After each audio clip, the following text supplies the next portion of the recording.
Yo, this your boy Waldo. You to the YouTube game. I got another reaction for y'all today. Yo, man, I'm gonna go ahead and got some trades happening in the NBA today. So I'm gonna react to some of the trades so far that's happening because these trades are crazy. So let's check out some of the big trades that's happening.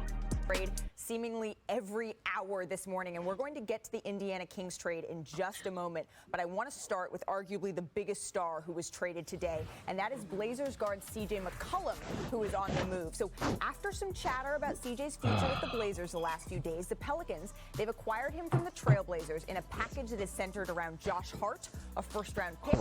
McCollum and the Blazers, they're parting ways after 9 seasons together. And here you can take a look at the trade details. So the Pelicans, they get CJ McCollum, Larry Nance Jr., Tony Snell, and the Blazers, they get 4 players headlined by Josh Hart, a protected first-round pick, and 2 second-round picks. So now I want to bring in the man who's breaking all of the trade news this morning, senior insider Adrian Wojnarowski. So Woj, how did this deal come about?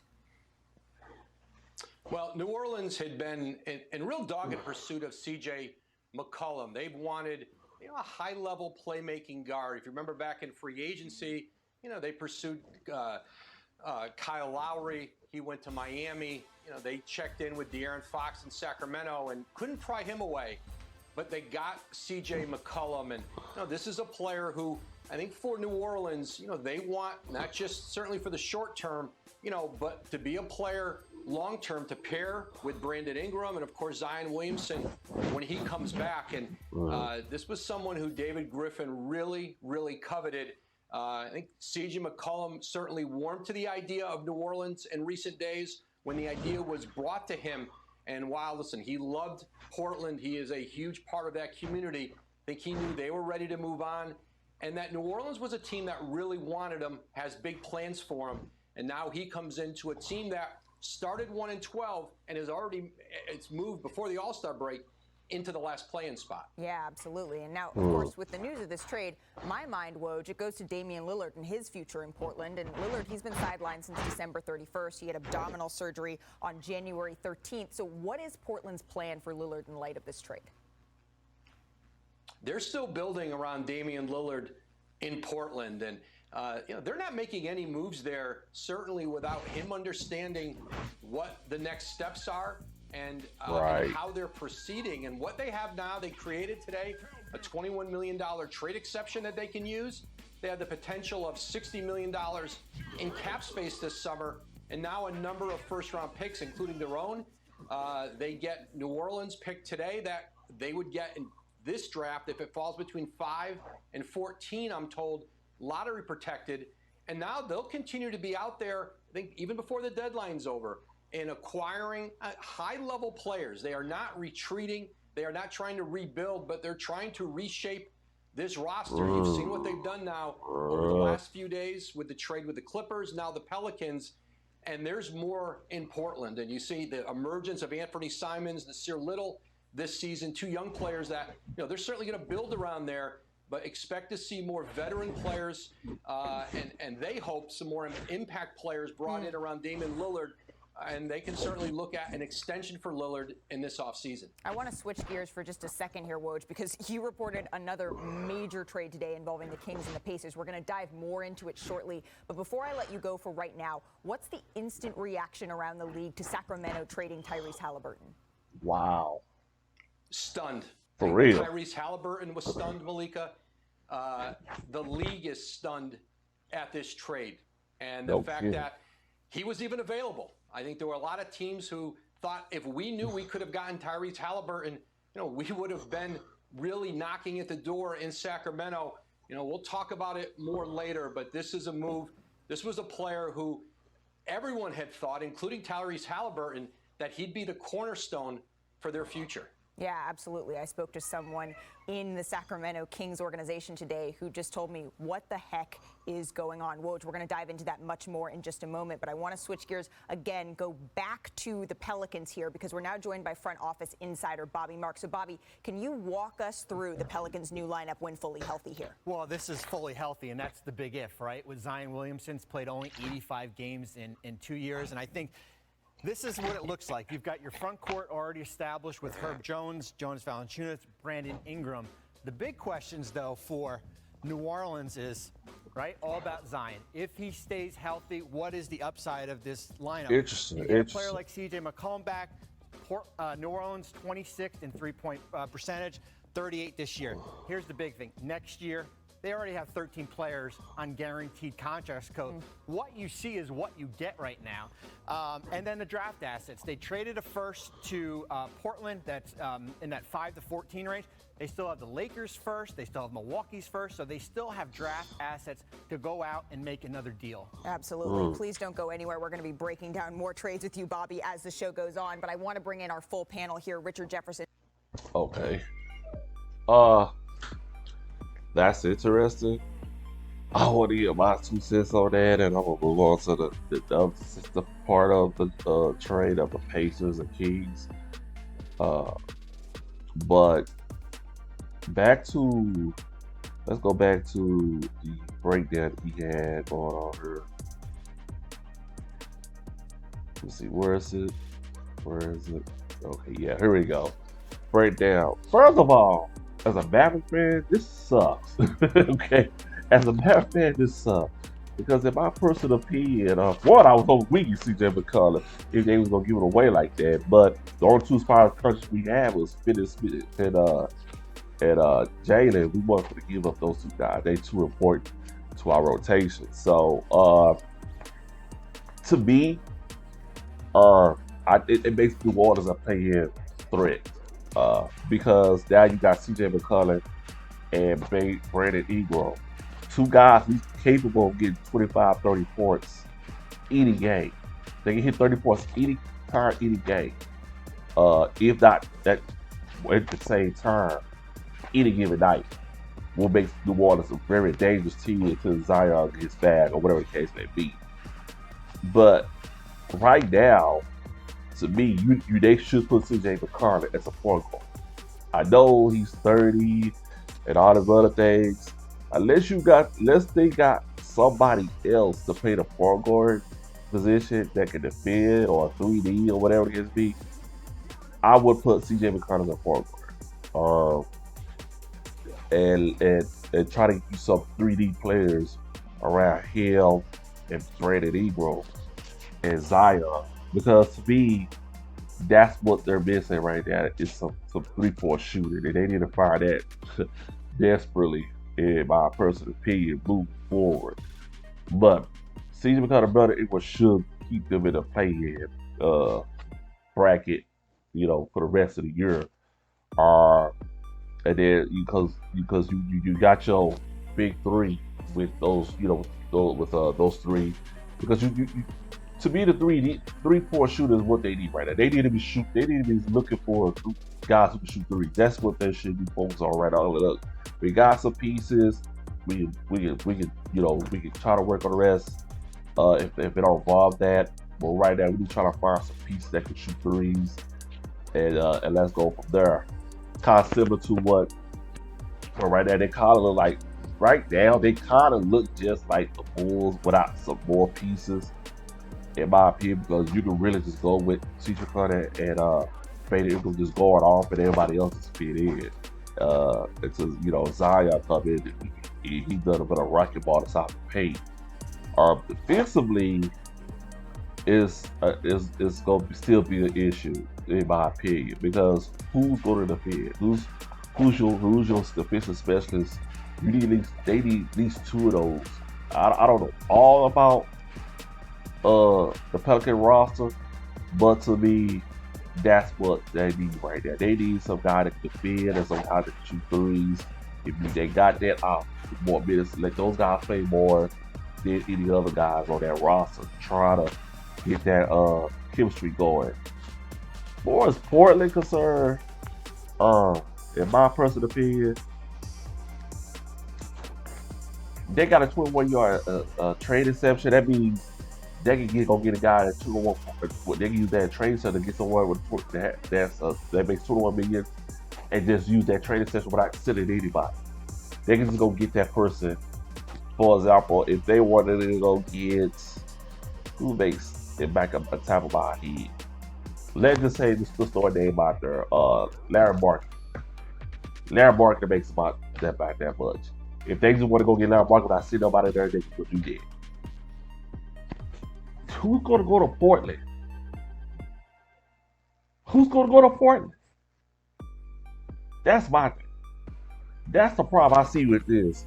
You're pretty, Portland might well just do a fire sale as far as I'm concerned. Who's going to go to Portland? You already had an issue just having CJ McCollum and Damian Lillard there, trying to get somebody else to go there. Who's going to go to Portland now? You might as well just rebuild. Despite they say, oh, we're not rebuilding, we're just trying to build around Damian. You couldn't get nobody to come to Portland with CJ McCollum and Damian Lillard. You couldn't get nobody. You got cap space again. Who wants to go to Portland? You think James Harden want to go to Portland? No. No, doesn't matter how much money y'all had. Who wants to go to Portland? And that's the problem. And they all bitch gonna have to trade day. You gonna have to trade day. Because nobody wants to go to Portland. They really don't. I think that's crazy. You might as well just start over. Of course, I think they should. Let's go to this Pacers and trades. Pacers first. But to me, as a matter of fact, I just, it's going to be a problem dealing with the Pelicans because they got those 2-point guys. Man. Why every time? As promised, we have another trade to unpack, so Woj is back with me. I know he is breaking everything down, always on your phone. Woj, thank you so much for the time. The Pacers and the Kings, they made a trade, and Indiana sent Domantas Sabonis, Jeremy Lamb, and Justin Holiday to Sacramento for Tyrese Halliburton, Buddy Hield, and Tristan Thompson. So how did this trade come together? Well, Sabonis had certainly been a player that Indiana had been talking about throughout the league and talking with a number of teams about his availability, both he and Miles Turner. And the idea that they could get Tyrese Halliburton in a trade, I think, even exceeded Indiana's expectations. And they looked at the trade Chicago made for Nikola Vucevic with Orlando and thought that was a comp. But to get this kind of a 21-year-old player from the Kings, I think not only surprising to Indiana, but the rest of the league. I think there was a lot of the reaction in the last hour since we reported it was if we knew Tyrese Halliburton could have been had, we would have really been aggressive and maybe pursuing him. And so this is a Sacramento team that certainly now continues to build around De'Aaron Fox.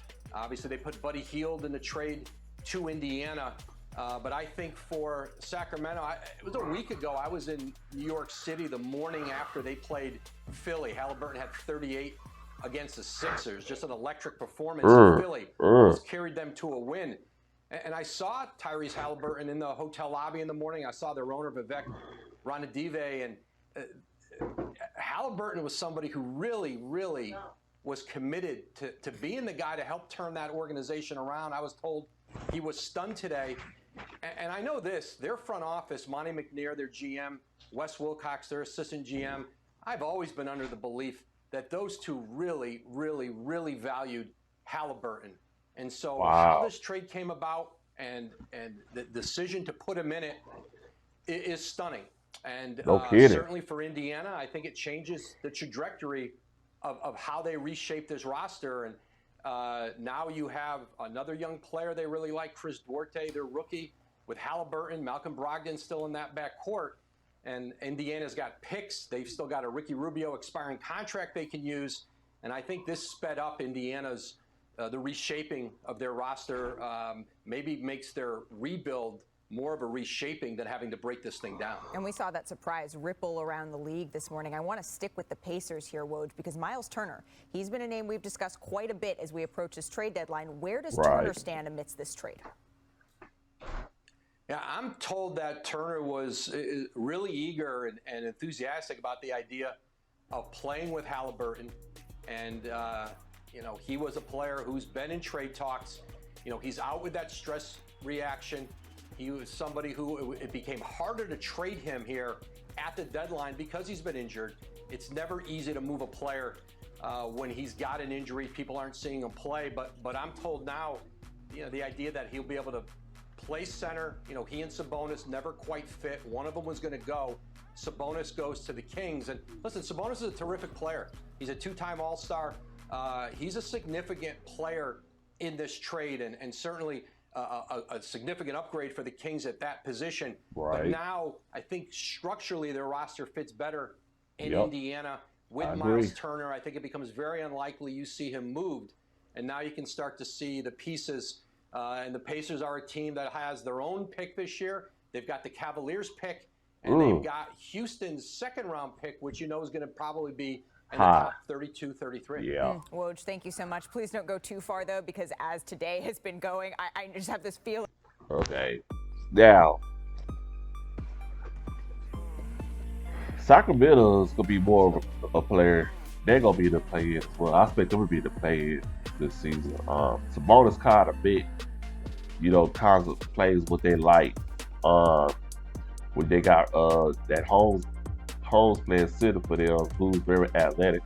You can get Sabonis play like he played when you got defensive guys somewhat around him. I see that they got to still work on that defense. But it does fit much better than Tyrese was surprised. I'm not gonna lie. Tyrese was very surprising to see they trade him. But it does fit better. I do agree with him, man. So you got Sabonis, you got Holmes at your front, and then you got Fox in the back with Harrison Barnes as that's a nice team. You got a nice little start unit that you can start see what they trying to do. I'm just curious to see what they're gonna do with Bagley, because Bagley's coming off the bench. Bagley don't want to come off the bench, so I'm curious what they're gonna do with him. I was hoping my Mavs could try to trade for Bagley. I think he'll fit with us guys. But I like what the Sacramento did. Now for the Pacers, yeah, they're probably not gonna trade Turner down.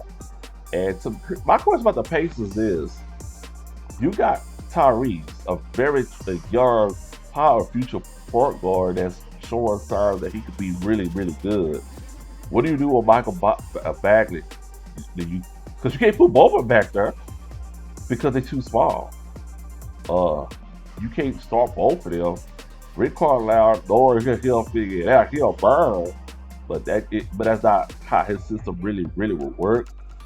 I don't see why would you not put Michael Bagley as your sixth man and let Tyrese play the starting point guard for the Pacers, and then you just keep adding some young guys to that. But Tyrese getting traded did shock a lot of people, myself included. But man, that's Pacers got some pieces they need to go get. Kings, they got a nice little piece. They got a starting unit. Just try to get better on their defense. Try to work on that bench a little bit more. Bagley, I don't know what they're gonna do with him because he's unhappy there.